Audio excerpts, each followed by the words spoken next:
Hola, ¿qué tal amigos? Bienvenidos un día más, un programa más aquí al Espía del Telón. Gracias por todo el apoyo a ese programa anterior, ese noticiero geopolítico, el más largo hasta la fecha, y no se preocupen que seguro que lo superaremos cuando regresemos ahí tope fuerte en la temporada nueva desde septiembre. Por ahora, lo que les traigo es, en realidad son 4 artículos, pero por el bien de la indexación y de la facilidad de encontrarlo todo con un enlace, metí 4 artículos de Andrew Koripko dedicados a Bangladesh y a todo lo que está aconteciendo. Me pareció que ayer se nos había quedado un poco flojita la cuestión porque eran noticias en desarrollo, así que decidí buscar unos cuantos artículos y justo nuestro querido colega Andrew Koripko tenía un montón de artículos como siempre y bueno, estuve traduciendo 4 de ellos que tienen aquí en todo esto que vamos a ir leyendo y comentando. Los enlaces estarán aquí abajo de los 4 enlaces, perdón, de los 4 artículos, para que lo puedan ir viendo si desean, pues si leen en inglés y quieren ver más, pues ahí por supuesto tienen el enlace para que vean que esto no son como los datos del gobierno, que se los sacan de un comité de expertos inventados, sino que aquí vienen de una parte concreta y tangible.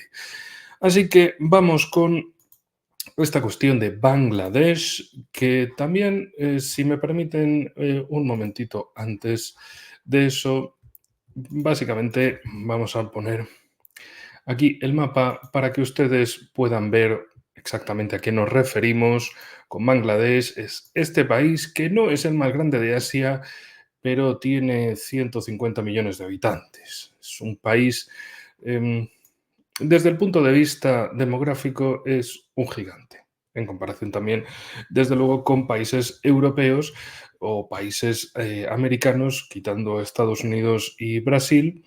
El resto de países en América estarían por debajo. México sería el más cercano, con unos 130 millones de habitantes, contando bueno, los mexicanos de México y los de Estados Unidos. En el caso de Bangladesh, pues la superficie es realmente eh, pequeña para lo que aparenta ser. De hecho, tiene una superficie de 148.000 kilómetros cuadrados.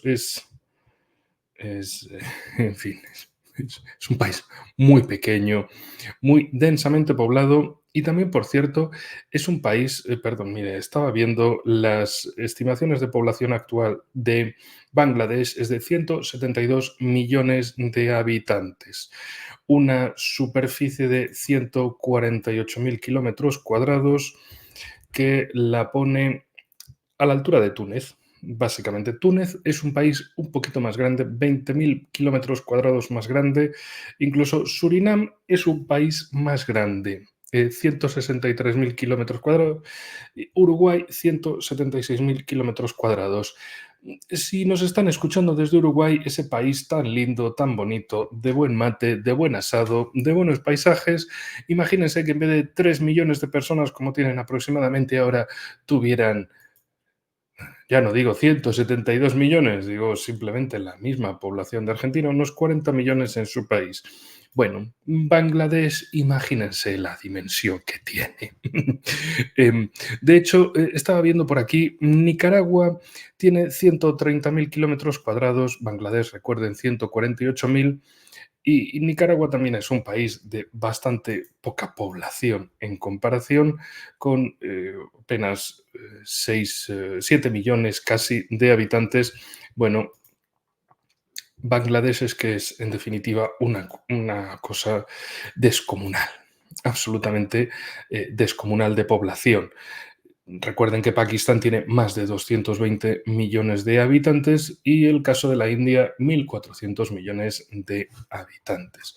Es decir, 1.400 más, pongamos, bueno, yo creo que Pakistán andará por los 225, más, pongamos 175, eh, son 1.800 millones de habitantes si sumamos Pakistán, India y Bangladesh. 1.800 millones de habitantes aproximadamente. Millón arriba, millón abajo, que tampoco hace mucho con las dimensiones de todo esto. A más o menos unos 4 millones de kilómetros cuadrados si sumamos todo el territorio de ambos, que sería incluso menos de la mitad que China.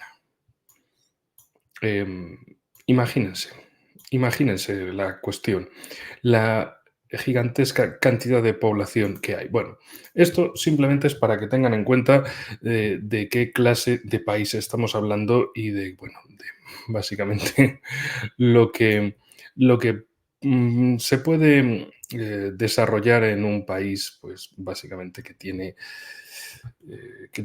esta, bueno, esta cantidad de población. No estamos hablando de una revolución pequeña, ni cuantitativa, ni sobre todo cualitativamente. Es un país con muchísima gente, con una población muy joven y desde luego también las fronteras con India son complejas, digamos. Imagínense el famoso cuello de botella aquí en el Himalaya, pues de hecho, si mal no recuerdo, eran unos 30, sí, menos, 23 kilómetros lo vamos a ver así, cuello de botella del territorio central, del territorio principal de la India, frente al Triángulo del Oriente, con los estados de Assam, Nagaland, Meghalaya, Manipur y sobre todo Arunachal Pradesh, que está disputado con China. Bueno, China dice que Arunachal Pradesh es su territorio, India dice que no, que es suyo. Sikkim, por cierto, era un territorio independiente como Nepal y Bután, pero en la India en la década del 60 o 70 lo ocupó, porque dijo esto es parte nuestra. También fue en la época, en 1960, si mal no recuerdo, cuando sacaron a los portugueses de Goa y de otras posesiones que todavía les quedaba en la costa india. Esto simplemente como detalles. Y un detalle más, recuerden 1971, una guerra más entre la India y Pakistán que se salda con la separación del Pakistán oriental y su transformación en un país llamado Bangladesh. El padre de la patria es básicamente no solo el padre del Bangladesh actual, sino el padre de la actualmente huida primera ministra, que ahora vamos a ir viendo todos los nombres y todos los detalles en los artículos. Pero esto para que lo tengan en cuenta, la primera ministra que huyó ayer de Bangladesh es la hija del padre de la patria bangladesí. Detalles interesantes e importantes en todo esto. Y, en fin, creo que con estos detalles básicos nos hemos puesto en espacio y tiempo. En Bangladesh ya lo tenemos ubicado, un país también de religión principalmente musulmana, porque la división Pakistán, bueno, Pakistán-Indostán, que luego se transformó en Pakistán, India y Bangladesh, era los estados, los territorios con mayoría hindú quedarían en la India o Indostán, el país de los hindúes. Y los de mayoría musulmana quedarían en Pakistán, el país de los puros. Y bueno, era este Pakistán y este Pakistán. Pakistán occidental, Pakistán oriental. Pero digamos que el Pakistán, incluso todavía ahora, tiene, claro, el componente de que la mayor parte de la población es punjabí y tiene un grandísimo componente respecto a la población, por ejemplo, de aquí, que no tiene nada que ver étnicamente con la población de Pakistán, ni lingüísticamente tampoco. Ellos son bengalíes. Aquí ven, por ejemplo, Bengala Occidental. Bueno, pues ya se pueden imaginar cuál es la Bengala Oriental. En fin. Esto simplemente para que tengan esos detalles de cómo se conecta este país con Pakistán y con India, que pueden pensar, bueno, lo de India es normal, está alrededor, pero lo de Pakistán, ¿qué tiene que ver si está al otro lado? Bueno, 1971, independencia de Bangladesh, independencia que fue conseguida evidentemente por la India, que estaba muy interesada en quitarse de un lado a Pakistán y dejar de tener la amenaza en dos partes. De hecho, los indios entraron por todo el territorio, llegaron al final a Dhaka y la guerra duró bastante poco. Creo que no pasó de diciembre del 71, o sea, fue una cuestión bastante rápida dentro de lo que cabe. Y a partir de ahí, bueno, fue un estado bastante cercano a la India, bastante también cercano al ámbito euroasiático, y la cuestión ahora en general, y no quiero hacerme un spoiler muy grande eh, en el programa, pero sí, tiene que ver bastante con eso. Pero nadie mejor que nuestro querido y apreciado Andrew Koripko para ver eh, cómo es eso de que Bangladesh se sumerge en una auténtica revolución de colores. La guerra híbrida contra Bangladesh es en realidad parte de la guerra híbrida más amplia contra la India que están librando los liberal globalistas gobernantes de Estados Unidos por razones ideológicas. Hace menos de 2 semanas se afirmó que los disturbios en Bangladesh no son una revolución de color, pero podrían convertirse fácilmente en una, que es precisamente lo que ha ocurrido desde entonces. El movimiento de protesta indígena liderado por estudiantes consiguió lo que quería en un principio, después de que el Tribunal Supremo redujera drásticamente sus odiadas cuotas de empleo en el gobierno tal y como exigían, pero los disturbios han empeorado. Evolucionó hasta convertirse en una auténtica revolución de colores caracterizada por una oleada de terrorismo urbano llevado a cabo por un variopinto grupo de alborotadores. También como detalle, estos artículos están ordenados.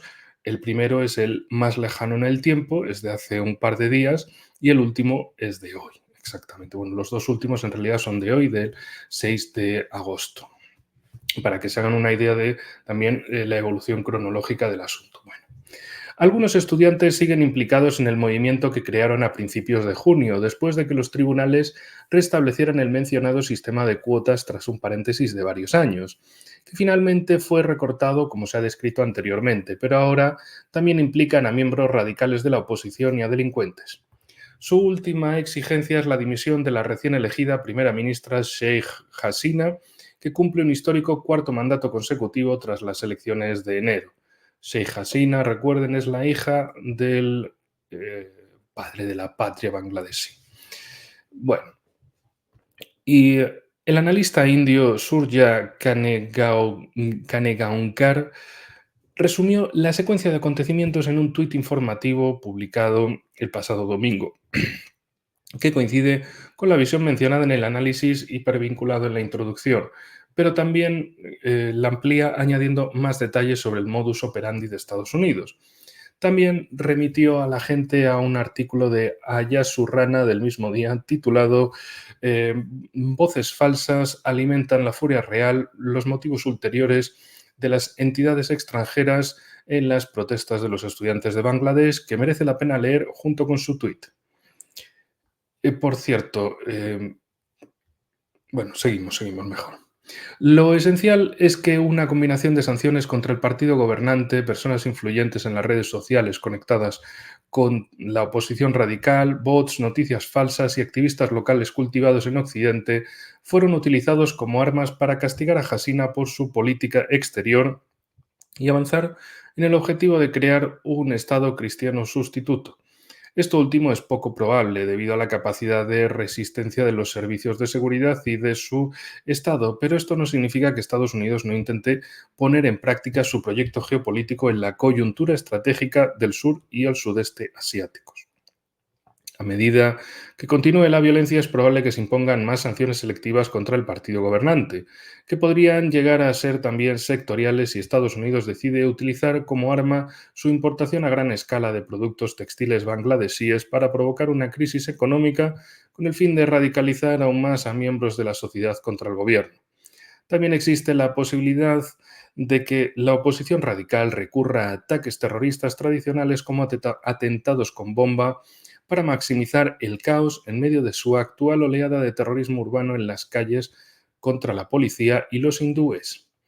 Las implicaciones de este peor escenario para India son que más personas podrían intentar huir a través de la frontera, empeorando así las tensiones entre la población local y los recién llegados, que ya es un problema en algunas partes de la India desde hace tiempo.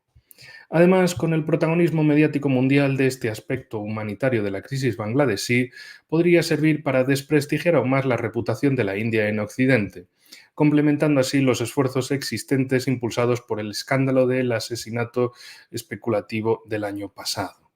Esto es básicamente que los servicios secretos indios se dedican a ir a Canadá y a Estados Unidos y matar a, por ejemplo, separatistas Sikh, de los del Jalistán. En fin. Entendida de este modo, la guerra híbrida contra Bangladesh forma parte en realidad de la guerra híbrida más amplia contra la India que están librando los liberal mundialistas gobernantes en Estados Unidos por razones ideológicas, cuyos objetivos contradicen los de sus rivales conservadores nacionalistas encargados de formular políticas que respeten a India como socio. Las implicaciones son inmensas, y es que el primer ministro indio Narendra Modi podría verse obligado a endurecer su postura hacia Occidente, a pesar de sus intenciones de normalizar y posteriormente ampliar las relaciones. Es imposible en este momento predecir exactamente lo que sucederá a continuación en Bangladesh, aparte de reafirmar la improbabilidad de que este complot de cambio de régimen en toda regla tenga éxito. Probablemente se derramará mucha más sangre antes de que todo esto termine, sea cuando sea, y es posible que el país esté entrando en una fase muy oscura que podría durar algún tiempo. No obstante, Bangladesh siempre puede contar con sus estrechos socios indios y rusos, cuyo apoyo le ayudará a capear esta guerra híbrida provocada por Occidente. ¿Cuál es el mejor camino para Bangladesh tras el sorprendente éxito de su cambio de régimen? Este es un segundo artículo. Lo que acaba de suceder en Bangladesh es ominosamente similar al Euromaidán del 2014 en Ucrania, donde los agravios legítimos dieron lugar a un movimiento de protesta a nivel nacional que luego fue cooptado por oportunistas políticos y radicales y fuerzas externas que llevaron a cabo un cambio de régimen tal como Occidente quería. La primera ministra bangladesí, Sheikh Hasina, acaba de dimitir y huyó del país el lunes, es decir, ayer, cuando los alborotadores asaltaron su palacio, el palacio presidencial, claro, lo que llevó al jefe militar Waqar Zaman a declarar un gobierno de transición y una investigación sobre las muertes que se produjeron a lo largo de los disturbios de este verano. También dijo que no se impondría la ley marcial si el país volvía a la paz, aunque eso está por ver. He aquí algunos acontecimientos de esta rápida secuencia de sucesos. Y aquí, bueno, todos estos artículos están en inglés. En fin, es lo que mencionaba Coripko en su artículo. La verdad que desde luego es un hombre muy pródigo en análisis de todo el mundo y muy certeros. En fin, en el último de los artículos, que es precisamente el primero que hemos comentado, se daba por sentado que los militares recurrirían a todos los medios necesarios para mantener la ley y el orden, pero finalmente no fue así después de que se negaran a utilizar la fuerza letal para impedir que un gran número de alborotadores irrumpieran en el palacio presidencial. No está claro si fueron consideraciones humanitarias o morales o el temor a las sanciones occidentales, pero en cualquier caso ese fallo fue el responsable de que se predijera erróneamente que el cambio de régimen no tendría éxito. Lo que acaba de suceder en Bangladesh es ominosamente similar al Euromaidán de 2014 en Ucrania.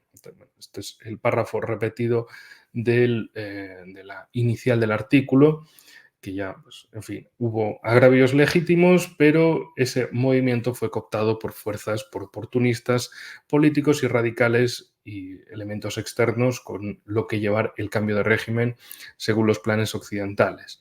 A diferencia de Ucrania, sin embargo, los militares están liderando la transición política y podrían así ayudar a estabilizar el país en lugar de permitir que se convierta en un agujero negro de caos regional, ya sea de inmediato o más adelante. Aún así, cabe mencionar otra comparación, y es que el bando vencedor en Bangladesh culpa a la India de apuntalar al que ellos consideran su dictador ahora derrocado, al igual que el bando vencedor en Ucrania dijo lo mismo sobre el apoyo previo de Rusia a Víktor Yanukovych. Independientemente de cuál sea la política exterior prevista del ejército durante el interín, es probable que capitule ante la presión pública para, al menos, distanciarse un poco de la India en aras de restaurar la estabilidad en las calles. En consecuencia, la investigación prometida también podría implicar convenientemente a Hasina y a sus allegados en las muertes de este verano para encubrir así el papel del bando vencedor en todo esto. Al igual que la investigación posterior al Maidán de Ucrania culpó a Yanukovych y los suyos, aunque más tarde se supo la verdad. Y es que precisamente fue Occidente y sus francotiradores sorpresivos de Georgia y de Israel los que disparaban contra los manifestantes y los policías para así recrudecer los disturbios. Sigamos. Dependiendo de cómo se desarrolle todo y de su ritmo, Bangladesh podría volver a su anterior papel de espina clavada en el costado de India, que podría adoptar la forma de acoger a grupos que Delhi designara como terroristas. El noreste de India se vio afectado por una breve pero muy intensa ronda de disturbios el pasado verano en Manipur, sobre el que los lectores pueden obtener más información en varios artículos anteriores de Coripco. Y esto recordó a los responsables políticos lo vulnerable que es esa diversa parte del país y la inestabilidad causada por la afluencia de diferentes grupos demográficos. Los cookies cristianos de Myanmar se enfrentaron a los indígenas hindúes meiteis en Manipur, mientras que los bangladesíes musulmanes ya se habían enfrentado anteriormente a grupos indígenas en los estados limítrofes del noreste de la India. Por eso la introducción era tan necesaria para que tuvieran esa geografía en mente. La segunda línea de fractura mencionada es excepcionalmente peligrosa debido a que Bangladesh es un estado independiente, a diferencia de la llamada Cookielandia, que los grupos separatistas quieren esculpir en la región con el apoyo de Occidente. Mira, de hecho ya está ahí. El Jalistán en el oeste de India y Cookielandia en en el este de India. De un lado y del otro, separatistas. Y entre medias siempre Occidente apoyando esa situación, ese divide y vencerás, como hemos visto tantas veces, contra países como Rusia, China, como Irán, y también aquí lo vemos contra India. India, un país que, bueno, se supone que es bastante socio de Occidente, ¿no? Está en organizaciones como el Quad y que se lo pagan con separatismo en toda la cara. En fin, en consecuencia, y seguimos, cualquier violación percibida de los derechos de su población, incluidos de los inmigrantes ilegales, podría agravar las tensiones bilaterales con el consiguiente riesgo de una guerra regional. Para ser claros, este es solo el peor escenario posible y la gente no debería de temerlo por el momento.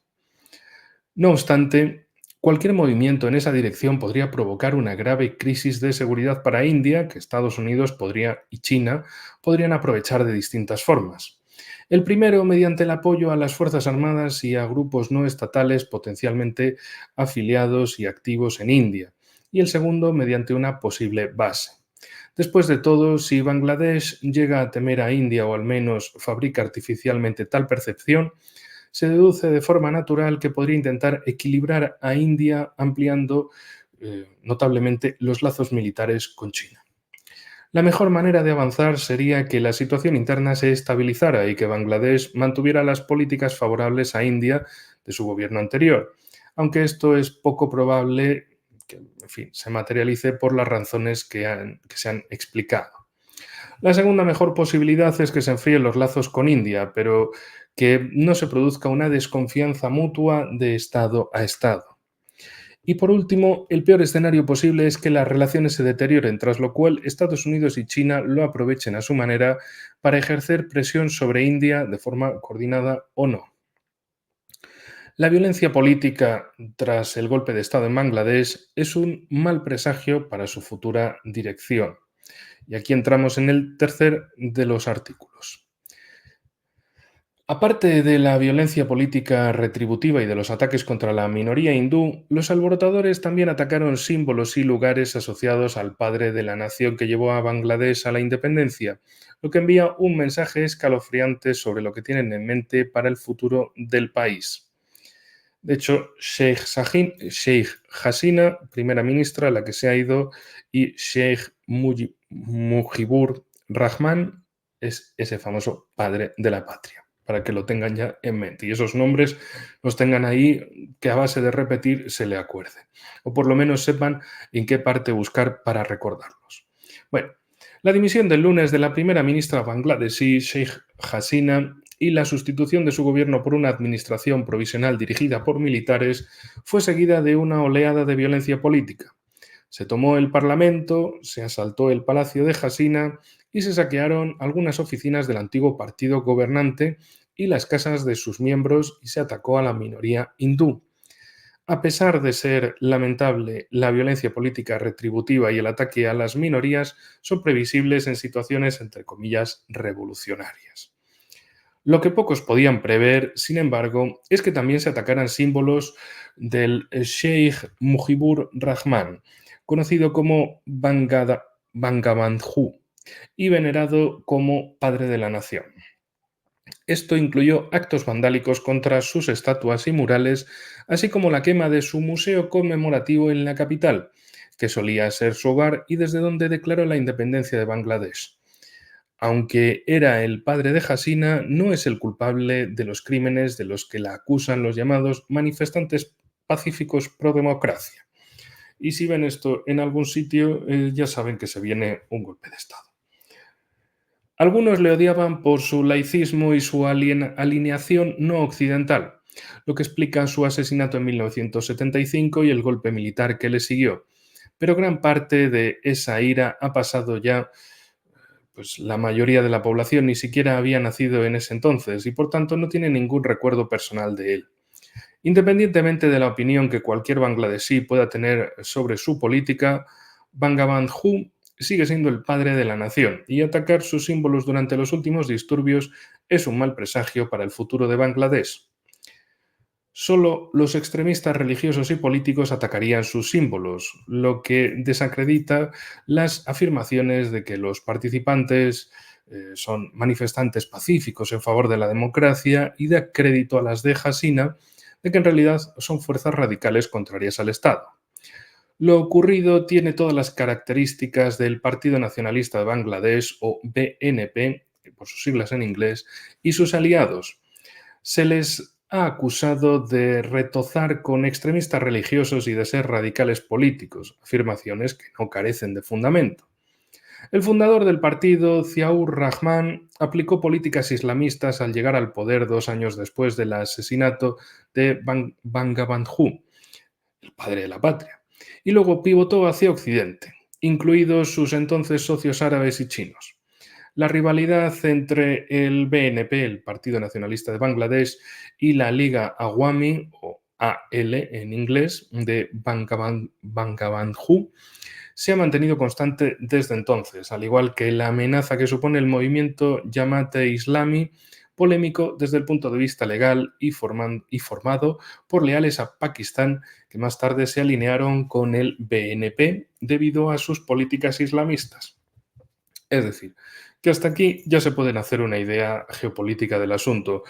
El BNP, el Partido Nacionalista de Bangladesh, y sus aliados islamistas de Jamaat-e-Islami y compañía, cercanos a esos grupos, pues bueno, yihadistas y prooccidentales, mientras que por otro lado estaría Bangabandhu, el padre de la patria, el que originó Sheikh Mujibur Rahman, el padre de Sheikh Hasina, miembros de la Liga Awami, y que serían los, digamos, pro-indios, pro-rusos, digamos, los de orientación no occidental, como poco. En fin, sigamos. Sin embargo, atacar los símbolos de Bangabandhu de una forma tan notoria en este momento crucial de la historia nacional envía el mensaje de que la violencia política continuará sin que ninguno de los partidarios de la Liga Awami esté a salvo, a menos que los militares puedan restablecer el orden. Y es demasiado pronto para saberlo, aunque todo puede ir en esa dirección. Y el Partido Nacionalista bangladesí y el Jamaat-e-Islami podría emprender una matanza contra la Liga Awami. Podría producirse entonces un éxodo masivo a India con el riesgo de desestabilizar unas regiones fronterizas ya de por sí tensas demográficamente.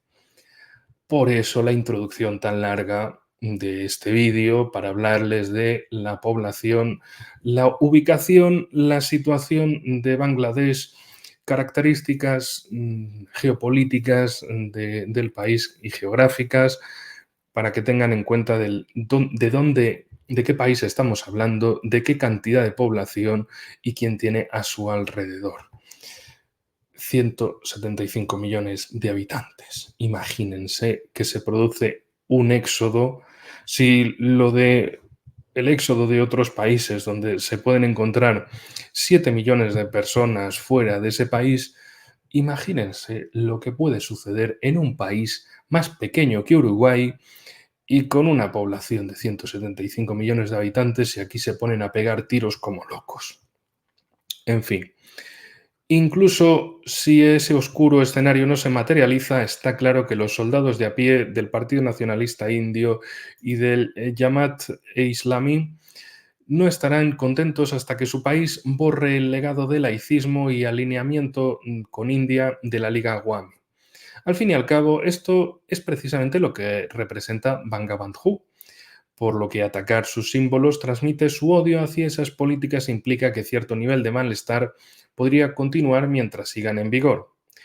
Bangladesh tiene el derecho soberano de promulgar las políticas que quiera, pero no debe hacerlo bajo presión. Es demasiado pronto para predecir si el Partido Nacionalista Bangladesí y Jamaat-e-Islami conseguirá todo lo que quiere, pero en el Parlamento en el que el Partido Nacionalista Bangladesí no participó por boicotear las elecciones de enero, acaba de ser disuelto y su líder encarcelado fue liberado justo después, por lo que es probable que se esté preparando para desempeñar un papel en la administración provisional antes de las nuevas elecciones. En este caso, el Partido Nacionalista Bangladesí y sus soldados de a pie del Jamaat-e-Islami tendrían muchas posibilidades de presionar a las autoridades para que distanciaran de algún modo a Bangladesh respecto a la India, lo cual podría agravar las tensiones regionales. Y llegamos al último artículo, efectivamente, análisis de la secuencia del cambio de régimen que derrocó a la primera ministra de Bangladesh, que llevaba mucho tiempo en el cargo. He aquí cómo se desarrolló todo desde el comienzo de las protestas estudiantiles de este verano, inicialmente pacíficas, contra la reimposición por el Poder Judicial de un polémico sistema de cuotas de empleo en el gobierno, hasta la oleada de terrorismo urbano que finalmente obligó a la dirigente del país, que llevaba mucho tiempo en el cargo, a huir a la India para salvar su vida. Los consumidores ocasionales de noticias no saben mucho de Bangladesh, aparte de que es un país en el sur de Asia que acaba de experimentar un cambio de régimen, pero también es el octavo país más poblado, con una de las mayores industrias textiles del mundo y una posición geoestratégica de primer orden. Bangladesh limita con los estados del noreste de la India, unidos al continente por el llamado cuello de pollo, que solo tiene entre unas 12 y 14 millas de ancho en su parte más estrecha, lo que les había comentado, 22 kilómetros en la parte más estrecha. Y algunos de estos mismos estados llevan sufriendo durante años disturbios etnoseparatistas. Sheikh Hasina, ex primera ministra de Bangladesh durante muchos años, fue una aliada de facto de India, a pesar de cultivar estrechos lazos con India y Estados Unidos. Compartía la visión del primer ministro indio Narendra Modi sobre el desarrollo regional y, por tanto, permitió a su país derechos de tránsito a través del suyo para facilitar el comercio con sus estados del noreste. Además, Hasina impidió que su país fuera utilizado por grupos militares afines calificados de terroristas por Delhi y también tomó medidas enérgicas contra los radicales religiosos. Creo que hasta aquí con el otro párrafo clave y con este ya entienden fácilmente de qué va el asunto y quién está en qué lado. Aunque la economía bangladesí creció rápidamente bajo su liderazgo, recurrió a la mano dura para mantener la estabilidad interna, lo que disgustó a un número cada vez mayor de jóvenes de inclinación islamista que consideraban las causas judiciales de su gobierno contra la oposición como lawfare antidemocrático, es decir, guerra jurídica antidemocrática.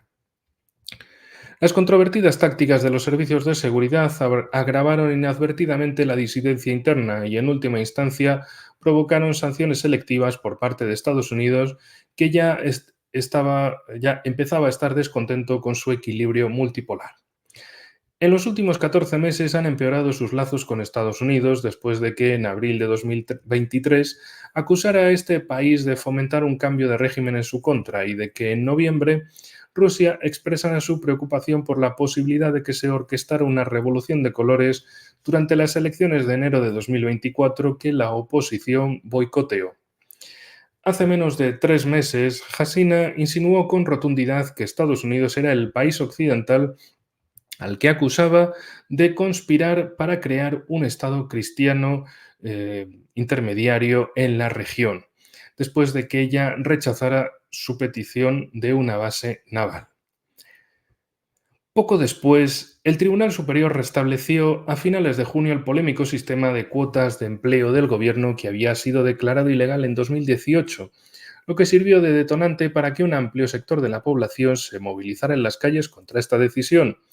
Este movimiento fue impulsado inicialmente por estudiantes, pero rápidamente fue cooptado por miembros oportunistas de la oposición, elementos también de la sociedad civil cultivados en Occidente y radicales religiosos, lo cual culminó con su dimisión y huida esta semana. Y aquí hay un montón de artículos anteriores que los 3 últimos de la lista son los que hemos leído y comentado anteriormente. Este es el último por ahora. Los análisis precedentes documentan la secuencia del cambio de régimen que tuvo lugar y que continuó después de que se redujera el sistema de cuotas y tuvo éxito debido a que los alborotadores apostaban a que las Fuerzas Armadas no recurrirían a la fuerza letal para impedir que un gran número de ellos asaltara el Parlamento y el Palacio de Gobierno.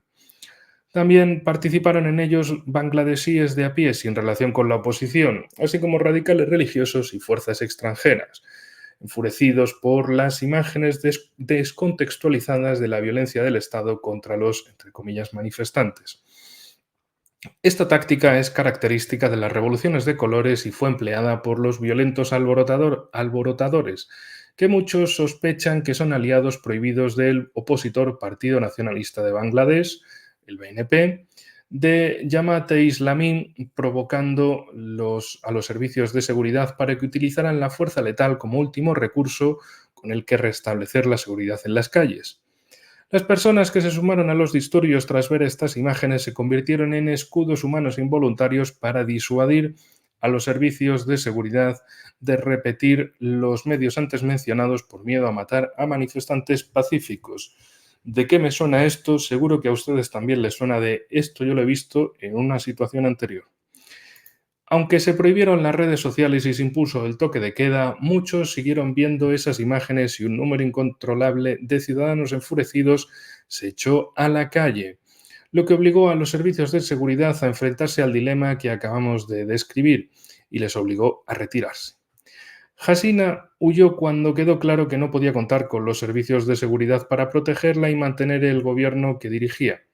Siguieron entonces la violencia política vengativa y los ataques contra la minoría hindú. A India le preocupa la posibilidad de que Bangladesh vuelva a ser el país hostil que solía ser bajo el Partido Nacionalista Bangladesí, lo que podría suponer que volviera a acoger a grupos terroristas designados por Delhi como parte de una gran guerra intermediaria, una gran guerra proxy contra esta emergente gran potencia. El odio de Pakistán hacia la India es bien conocido. China está inmersa en una amarga disputa fronteriza con India y Estados Unidos está furioso porque India no se somete a ser un vasallo, dejando de lado a Rusia y luchando contra China en su nombre. Así que los tres tienen razones para castigarla de esta manera. Por tanto, sus intereses podrían converger en Bangladesh para plantear serias amenazas a la seguridad interna y a la integridad territorial de India. En el peor de los casos, el efecto combinado de sus políticas, coordinadas o promulgadas de forma independiente, sería sabotear el ascenso de India como gran potencia, lo que representaría un importante juego de poder en la nueva Guerra Fría. Es demasiado pronto para saber si esto ocurrirá, pero tampoco puede descartarlo India, que sigue de cerca esta crisis vecinal. Y en fin, amigos, con esto, si les parece, les dejo aquí para terminar el mapa. Con esto cerramos un programa más de este formato veraniego rápido, que en la medida de lo posible no falte un vídeo y no faltemos al análisis de actualidad que tantas cosas Que si seguimos vivos el día de mañana, porque todavía no ha habido una guerra nuclear y llegamos a la nueva temporada en septiembre y no ha habido una guerra nuclear, pues afortunados brindemos y echémosle vino de Málaga al mate y que sea más alegre todo. En fin, llegamos hasta aquí, pero el final de un programa siempre es el principio del siguiente. Nos vemos mañana o cuando toque con mucho más, mucho mejor y cuídense mucho, que buena falta nos hace a todos con la que está cayendo y que no caiga en la que parece que va a caer. En fin, sea como sea, hasta la próxima amigos.